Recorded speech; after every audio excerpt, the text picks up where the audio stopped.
La crisis de 1929. Entre 1929 y 1939 tiene lugar una gran crisis económica de consecuencias nefastas en todo el mundo. La crisis estalla el 24 de octubre de 1929 en Wall Street, con un crack de la bolsa debido al sobreprecio de los valores que cotizaban, desde hacía años al alza por motivos especulativos.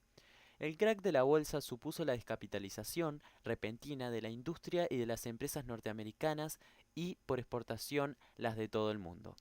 Estados Unidos exporta la crisis al resto del mundo, con lo que se generaliza una cierta desconfianza ante el sistema capitalista que radicaliza ideológicamente a las clases desfavorecidas y a aquellas, las clases medias, que peor salen paradas con la crisis. En esta época tienen un auge espectacular el comunismo y el fascismo. En Italia, las corporaciones industriales ya habían tomado el poder por medio del fascismo. Otra consecuencia de la crisis es el elevado número de parados. Comienzos y desarrollos. Desde el siglo XIX se conocían las trabas que tenía el crecimiento continuado, y había teorías que señalaba la inevitabilidad de los ciclos económicos como la marxista. El crecimiento desmesurado de los años 20 de este siglo auguraba una crisis temprana y profunda, pero esta crisis era considerada por los expertos como beneficiosa, porque tendría la virtud de compensar los excesos.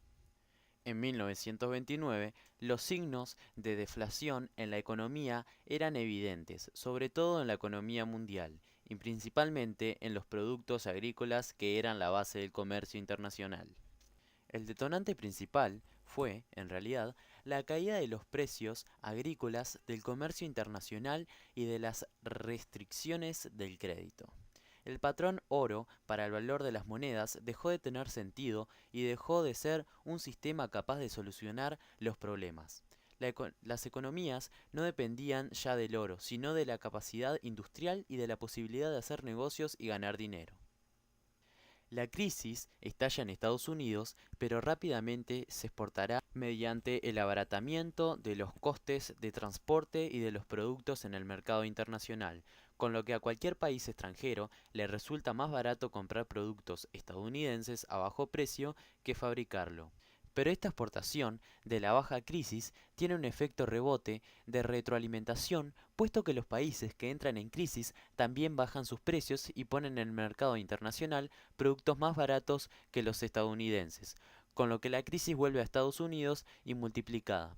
Los focos depresivos llegaron a estar extendidos por todo el mundo, pero sobre todo fue Alemania donde se produjo una hiperinflación más acusada ante la ausencia de inversión y los altos tipos de interés, que descapitalizaron toda la industria.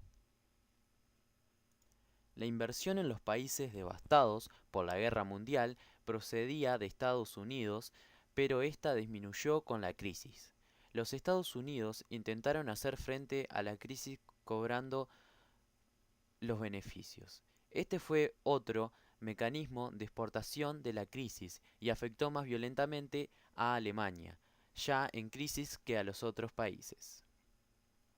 Ahora veremos una breve información en presentación de video demostrando lo que sería la crisis e informando más sobre este tema. Hacia 1929, tras los duros años de penurias y reconstrucción que siguieron a la Primera Guerra Mundial, Europa había entrado en una nueva etapa de reconstrucción económica bajo la creciente influencia norteamericana. Happy in the evening, 'cause we know we've got water everywhere and always boiling hot. A pesar de esta prosperidad, existían en el sistema económico internacional signos preocupantes, como, entre otros, la tendencia de los estados a proteger a los productores agrícolas e industriales a través de aranceles aduaneros, agravando la dificultad para colocar internacionalmente los sobrantes de producción.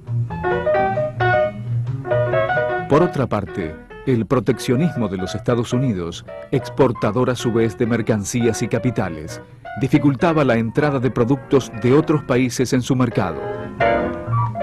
En este país, El boom económico de los años 20 había producido una gran especulación en torno a la cotización de las acciones de las empresas en los mercados de capitales.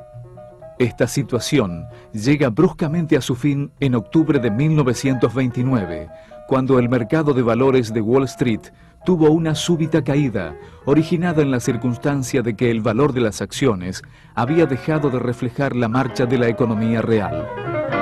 La sociedad norteamericana posterior a 1930 ofrecerá un nuevo rostro, millones de desocupados, barrios de emergencia, descontento general. El alto nivel de integración de la economía internacional y el rol protagónico que en ella desempeñaban los Estados Unidos hicieron que la crisis se propagara por todo el mundo. La quiebra generalizada del sistema bancario norteamericano arrastró a la banca europea, provocando el colapso del sistema monetario internacional.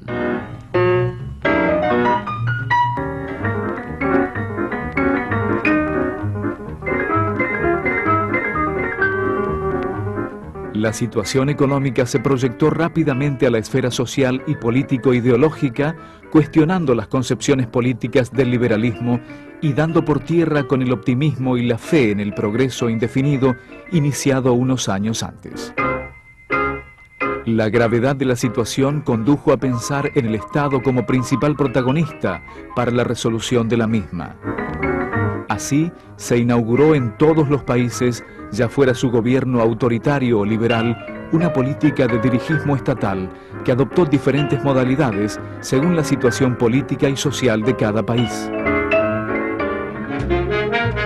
En los Estados Unidos, en 1932, el Partido Republicano es derrotado por el del candidato demócrata Franklin Delano Roosevelt, quien pone en práctica el intervencionismo del Estado, reemplazando el liberalismo desenfrenado de los gobiernos republicanos.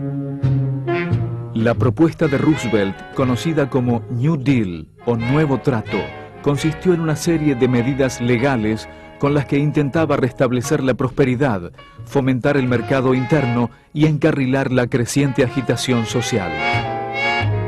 Entre las medidas económicas más notables que adoptó figuraban la devaluación del dólar, que alivió la situación de los granjeros, los subsidios a la producción agrícola y la realización de grandes obras públicas como las del Valle del Tennessee, que emplearon a millones de trabajadores desocupados.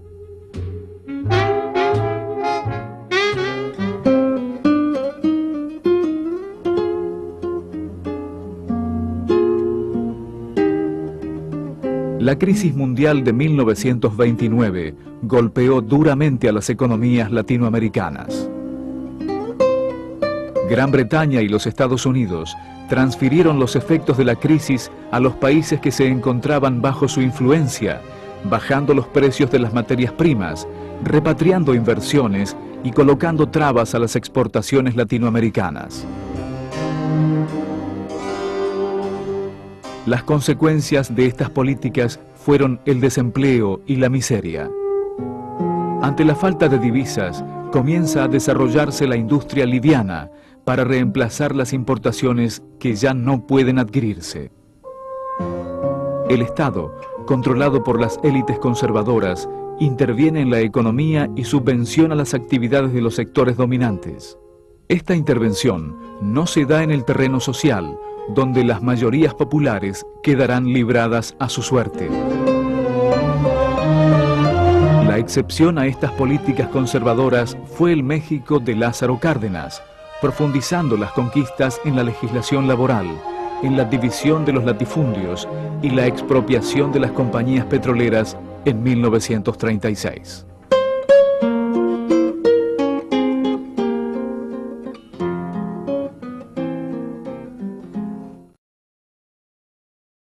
Esto fue la crisis del 29.